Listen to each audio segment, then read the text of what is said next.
Number 3. The first recorded case of a baby being conceived via a sex toy. It was the year 1830 for when a Mrs. Jarvis from England visited her local doctor. She had a very strange request.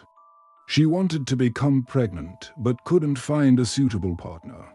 So she wanted the doctor to inseminate her using a particular object.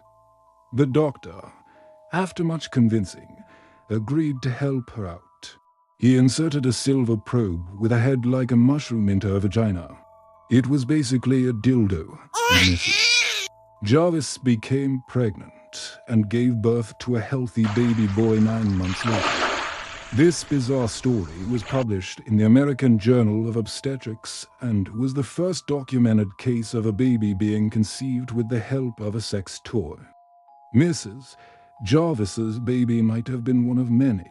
There were rumors that dildos were being used in brothels across Europe to artificially inseminate women. But this was never proven.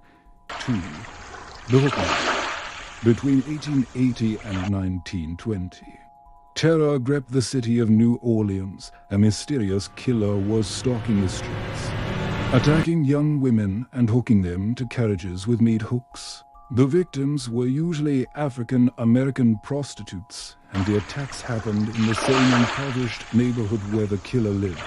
To this day, it's unclear why the man did what he did. He was never caught and the case remains unsolved.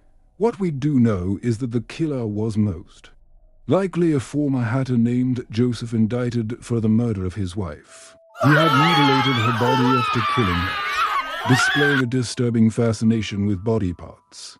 After his wife's death, he moved to an abandoned house in the same neighborhood where all the attacks happened.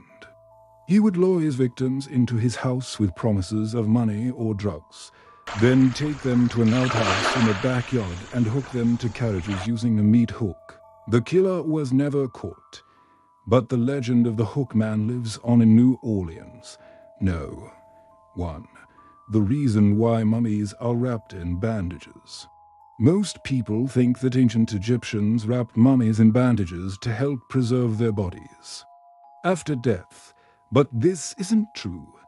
Bandages were used for a completely different purpose. You see, ancient Egyptians believed that the soul left the body through the nose, so to prevent the soul from escaping, they would stuff the corpse's nostrils with a wad of cloth.